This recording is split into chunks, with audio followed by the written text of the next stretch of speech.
एक रामू नाम के लड़के की जॉब लगने वाली होती है। जॉब लगने से पहले वो अपनी ज़िंदगी के गोल बनाता है कि वो 2 करोड़ रुपए की गाड़ी खरीदना चाहता है, 2 करोड़ रुपए का घर खरीदना चाहता है और 2 करोड़ रुपए में वर्ल्ड ट्रैवल करना चाहता है। इसलिए वो अपना गोल बनाता है 6 करोड़ रुपए का, कि यानी कि जब वो 6 करोड़ रुपए कमा लेगा तब वो अपने सारे शौक पूरे कर लेगा। और ऐसा गोल बनाने के 10 दिन बाद उसकी नौकरी लग जाती है, जिसमें वो महीने के 1 लाख रुपए कमाता है, जिसमें वो बहुत ज़्यादा कंजूसी करने के बाद और बहुत मुश्किल से हर महीने के 25,000 रुपये बचाने शुरू कर देता है। जब वो जॉब करनी स्टार्ट करता है तब उसकी उम्र होती है 24 साल की और फिर वो बैठकर कैलकुलेशन लगाता है कि उसको 6 करोड़ रुपए बचाने के लिए कितने साल काम करना पड़ेगा। हर महीने के 25,000 रुपये बचाकर वो 1 साल में बचा लेगा 3 लाख रुपए, 10 साल में बचा लेगा 30 लाख रुपए, 100 साल में बचा लेगा 3 करोड़ रुपए और 200 साल काम करने के बाद एक लंबी उम्र जीकर वो 224 साल की उम्र में वो 6 करोड़ रुपए बचा लेगा, जो कि उसका ड्रीम है। और वहीं पे रॉकी है, जो कि एक इन्वेस्टर है और एक बिजनेसमैन है, यानी कि वो दूसरों के बिजनेस में पैसा भी लगाता है और खुद भी बिजनेस करता है, जो कि महीने के कमाता है 50 करोड़ रुपए, जिसके पास में 200 करोड़ का एक प्राइवेट जेट है, 200 करोड़ का एक किले जैसा घर है और 200 करोड़ की उसके पास में गाड़ियां और हेलीकॉप्टर है। यानी कि उसने 600 करोड़ रुपए की तो चीजें ही खरीद रखी हैं और ये चीजें उसने खरीदी हैं सिर्फ अपनी 1 साल की कमाई से, जो है 600 करोड़ रुपए। और अगर यही 600 करोड़ रुपए अगर जॉब करने वाला रामू कमाना चाहे तो उसको लगभग 20,000 साल लगेंगे। तो इस कहानी से पता चलता है कि आज के समय में अगर आपको करोड़पति बनना है 80 साल की उम्र में नहीं बल्कि 20-30 साल की उम्र में, तो आपको एक ही चीज करोड़पति बना सकती है, वो है बिजनेस करना या दूसरों के बिजनेस में इन्वेस्ट करना। इसीलिए मैं आपको इस वीडियो में बताने वाला हूँ 10 ऐसे बिजनेस जिनको अगर आप करते हो तो आपको करोड़पति बनने से किसी का बाप नहीं रोक सकता। तो चलो स्टार्ट करते हैं हमारी वीडियो को। लेकिन वीडियो शुरू करें उससे पहले मैं आपको बताना चाहूँगा कि शेयर मार्केट से जुड़ी हुई बहुत सारी न्यूज़, रिसर्च रिपोर्ट्स और पैसे कमाने की बहुत तगड़ी तगड़ी अपॉर्चुनिटीज़ मैं अपने टेलीग्राम पर शेयर करता रहता हूँ, जिसका लिंक डिस्क्रिप्शन के अंदर और पिन कमेंट में है। तो अभी की अभी उसे क्लिक करके हमारे टेलीग्राम चैनल को ज्वाइन कर लो। तो चलो स्टार्ट करते हैं हमारी वीडियो को। जो 10 बिजनेसेस की हम लोग इस वीडियो के अंदर बात करने वाले हैं उनमें 2 फायदे हैं। पहला तो फायदा ये है कि जो कंपनी इन चीजों से रिलेटेड बिजनेस करती है आप उन कंपनीज के अंदर इन्वेस्ट कर सकते हो, पैसा लगा सकते हो स्टॉक मार्केट के थ्रू। और दूसरा फायदा ये है कि आप इन चीजों से रिलेटेड बिजनेस कर सकते हो, आप वो करके भी काफी पैसा कमा सकते हो। हमारा जो पहला बिजनेस है वो है टोबैको। इसके अंदर फूकने वाला टोबैको भी आता है और च्यूइंग टोबैको जिसे हम गुटखा कहते हैं वो भी आता है। इस बिजनेस के अंदर जो लोग काफी बड़ा काम कर रहे हैं, मैं वैसे काफी लोगों को जानता हूँ। मैं आपको ज्यादा चीजें तो रिवील नहीं करूंगा, लेकिन मैं आपको इतनी चीज रिवील कर सकता हूँ कि अगर आपका इस चीज के अंदर सिक्का चल जाता है तो आप रोल्स रॉयस तो क्या प्राइवेट जेट भी खरीद सकते हो। वैसे तो ये चीज बहुत खतरनाक है, लेकिन बिजनेस के मामले में देखा जाए तो इस चीज में बहुत पोटेंशियल भी है। ये चीज मैंने खुद देखी है कि जो पुअर क्लास है उनके लिए गुटखा चमत्कार से कम नहीं है, क्योंकि अगर किसी इंसान को दारू पी के नशा करना है तो उसको मिनिमम 40 रुपए का पौवा चाहिए, 5-10 रुपए का उसको खाने का सामान चाहिए साथ में, और अगर सारा दिन टुंड रहना है तो ये सब डेली 2-3 बार चाहिए। तो लगभग दारू से नशा करना डेली का 100 से लेकर 150 रुपए का पड़ता है।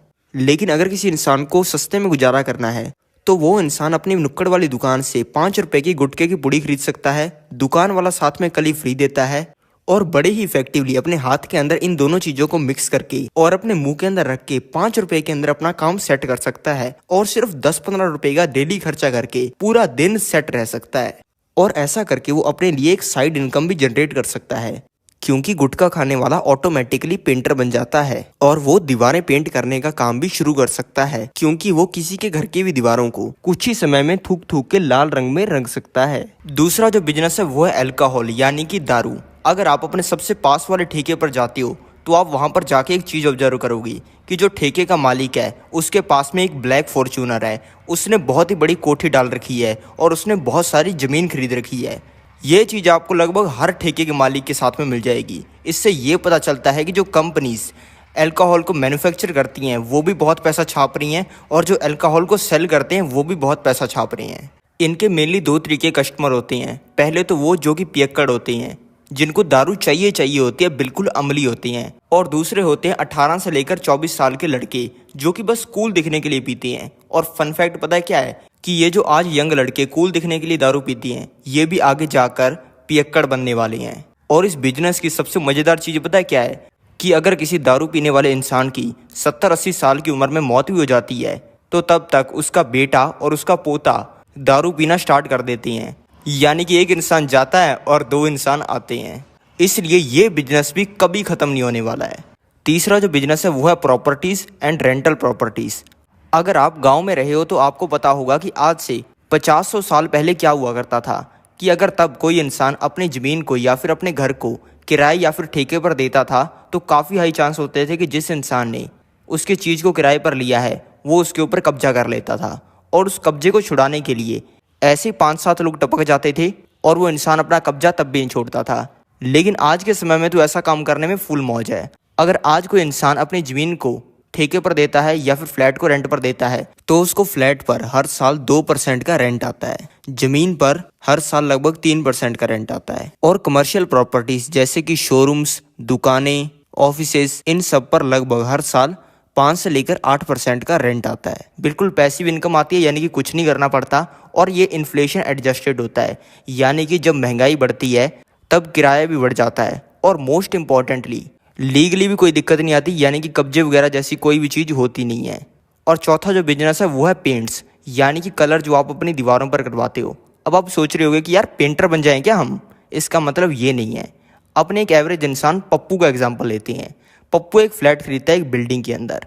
सबसे पहले बिल्डर उस बिल्डिंग के ऊपर पेंट करवाता है और पप्पू को उसके फ्लैट के अंदर कलर करके देता है। फिर पप्पू अपनी वाइफ की बात सुनकर फ्लैट खरीदने के बाद उस फ्लैट में वापस कलर करवाता है।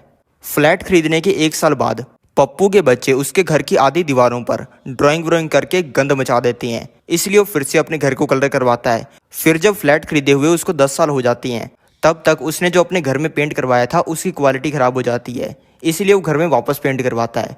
उसके 5-7 साल बाद में, यानी कि फ्लैट खरीदने के 15-17 साल बाद में अपने घर को वापस कलर करवाता है, क्योंकि उसने अपने बेटे की शादी करनी होती है। और शादी होने के बाद बेटा भी एक फ्लैट खरीद लेता है और बाद में यही प्रोसेस वापस शुरू हो जाती है। तो आपको इस कहानी में कभी भी डिमांड खत्म होती हुई दिख रही है? इसलिए पेंट एक ऐसा बिजनेस है जिसकी डिमांड कभी भी खत्म नहीं होने वाली है, बल्कि इसकी डिमांड तो आने वाले टाइम के अंदर और बढ़ने वाली है। 5वां बिजनेस है शादियों से रिलेटेड। शादियों से रिलेटेड हर बिजनेस के अंदर पैसा है, क्योंकि शादी एक ऐसी चीज़ है जिसके अंदर लोग दिल खोलकर पैसा उड़ाते हैं। शादी के लिए कपड़े बनाने के लिए भी पैसा है, शादी के लिए जो मैरिज प्लेस होते हैं वैसा बनाने के अंदर भी पैसा है, और शादी के अंदर जो केटरिंग खाना वाना होता है उसका बिजनेस करने में भी पैसा है। क्योंकि एक डाटा बताता है कि एक एवरेज इंसान जो महीने के 50,000 रुपये कमाता है वो मिनिमम 10 लाख रुपए में अपनी बेटी की शादी करता है। और दोस्तों ये तो गोरों का बनाया हुआ डाटा है, असली डाटा तो मेरे पास में है। अगर कोई इंसान 50,000 रुपये कमा रहा है वो भी गाँव में रहकर, वो अपनी बेटी की शादी 15-20 लाख रुपए से नीचे तो नहीं करता है, क्योंकि दोस्तों इतना खर्चा हो ही जाता है। अगर आप गांव के अंदर भी चले जाते हो और वहाँ पे भी आपको एक बड़ा मैरिज पैलेस लेना है तो उसका भी एक दिन का किराया 50,000 रुपये लग जाता है। और थोड़े बड़े शहर के अंदर चले जाते हो तो एक दिन का किराया 1 लाख रुपये से 1.5 लाख रुपये आराम से हो जाता है। और अगर आपको बिल्कुल गाँव में भी शादी करनी है तब भी मिनिमम 500 रुपये की पर पर्सन की प्लेट रहती है। और अगर थोड़े बड़े शहर में चले जाएँ तो मिनिमम 1,000 रुपये की। यानी कि अगर किसी इंसान ने 1,000 बंदे बुला लिया और 1,000 रुपये की प्लेट है तो 10 लाख रुपये का तो खाना ही हो गया और 1 लाख रुपया मैरिज प्लेस का रेंट हो गया।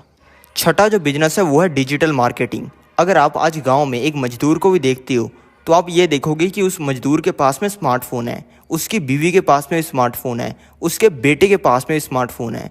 यानी कि आज के समय में लगभग जो इंसान स्मार्टफोन ले सकता है उसके पास में स्मार्टफोन है, और आने वाले टाइम के अंदर जो इंसान स्मार्टफोन नहीं भी ले सकता है उसके पास में स्मार्टफोन होगा। यानी कि इसकी डिमांड बहुत ज़्यादा है। और जिस इंसान के पास में स्मार्टफोन है वो सारा दिन क्या देखता है? वो सारा दिन वीडियोस देखता है, मूवीज़ देखता है, रील्स देखता है, शॉर्ट्स देखता है, ब्लॉग्स देखता है और मोस्ट इंपॉर्टेंटली एडवर्टीजमेंट्स देखता है। यानी कि डिजिटल मार्केटिंग की डिमांड तो बहुत ज़्यादा है और आने वाले समय के अंदर भी इसकी डिमांड और ज़्यादा बढ़ने वाली है। तो इसके अंदर भी अगर आप बिजनेस करते हो तो इसके अंदर काफ़ी ज़्यादा पैसा बनाया जा सकता है। 7वां जो बिजनेस है वो है AI, यानी कि आर्टिफिशियल इंटेलिजेंस का। डेटा बताता है कि आने वाले 30 साल में 80 से लेकर 90% लोगों की नौकरियां खत्म हो जाएंगी। यानी कि 100 में से 80 से लेकर 90 लोगों की नौकरियां चली जाएंगी, क्योंकि AI एडवांस ही कितना हो गया है। अगर आपको चाहिए कि एक कुत्ता घोड़े की सवारी कर रहा हो मून के ऊपर तो आप उसकी फ़ोटो भी आप डेली 2 से 30 सेकंड के अंदर बनवा सकते हो, जिसको बनाने के अंदर मिनिमम 5 से लेकर 10 घंटे लगते। जो फोटो की एडिटिंग 30 घंटे में होने वाली थी वो आज AI सिर्फ 30 सेकंड में कर रहा है। आज के समय में आप कुछ ही मिनटों के अंदर इलॉन मस्क से हरियाणवी बुलवा सकते हो और कोई स्पॉट भी नहीं कर पाएगा कि ये वीडियो असली है कि नकली। साढ़े तना टेस्ला की गाड़ी को नहीं बढ़िया लागी के तेरे एक जापड़ पड़ेगा, 2 घंटे तक मूदता रहेगा। अब चुपचाप बढ़ गाड़ी की डिग्गी में। और ये जो एआई सॉफ्टवेयर जो इतनी तगड़ी तगड़ी चीज़ें कर रही हैं, ये तो एआई का 0.1% भी नहीं है। इस दुनिया में तो ऐसे भी सॉफ्टवेयर एग्जिस्ट करते हैं जो कि ये भी प्रेडिक्ट कर लेते हैं कि किसी देश का प्रधानमंत्री 1 घंटे बाद क्या बोलेगा। इसीलिए एआई के साथ में बढ़ने में और एआई से रिलेटेड बिजनेस करने में बहुत ज़्यादा पैसा है। 8वां जो बिजनेस है वो है मेटल्स का बिजनेस। इसके अंदर सब आता है, गोल्ड, सिल्वर, स्टील, लोहा, पीतल, एल्यूमिनियम, ये सभी चीज़ें सॉलिड होती हैं। यानी कि ऐसा बिजनेस करने के अंदर रिस्क बहुत ही कम होता है, क्योंकि इसके अंदर रिस्क है ही क्या। अपने पास में जो चीज़ पड़ी है उसकी एक्चुअल में भी तो मार्केट में कीमत है ना, उसको कभी भी बेचकर पैसा रिकवर किया जा सकता है। मेटल्स के रेट बढ़ने का इससे पता चलता है कि पहले जिस 1 किलो गोल्ड से एक बकरी आया करती थी, आज उसी 1 किलो गोल्ड से आप मर्सिडीज, ऑडी, BMW किसी का भी बेस मॉडल खरीद सकते हो। और इससे ये भी पता चलता है कि मेटल के बिजनेस के अंदर आज के समय में कितना ज़्यादा पोटेंशियल है पिछले समय के कंपैरिजन में। 9th बिजनेस है आईटी और सॉफ्टवेयर का बिजनेस। एक TCS यानी कि टाटा कंसल्टेंसी सर्विसेज नाम की एक कंपनी है। इसका नाम आपने भी सुना होगा। ये कंपनी मेनली काम करती है आईटी का और सॉफ्टवेयर्स का। और इस कंपनी का 1 साल का प्रॉफिट पता है कितना है? 40,000 करोड़ रुपए। 2008 में इसका एक शेयर आया करता था 331 रुपये का, और आज इसका एक शेयर आता है 3,300 रुपये का। यानी कि मोटा मोटा इसका शेयर 30 गुना हो गया। यानी कि ये कंपनी लगभग 30 गुना ज़्यादा बड़ी हो गई पिछले 15 सालों में। इसलिए आईटी कंपनी बनाना या फिर सॉफ्टवेयर कंपनी बनाने में बहुत पैसा है। और 10वां जो बिजनेस है वो है स्टॉक मार्केट। स्टॉक मार्केट के अंदर भी जैसे हम किसी मेटल, मान लो लोहे को सस्ता खरीद कर महंगा बेचते हैं, वही चीज़ आप स्टॉक मार्केट में कर सकते हो। स्टॉक मार्केट की मदद से आप 1,000 रुपये को 1 करोड़ रुपये में बदल सकते हो। समझो कैसे।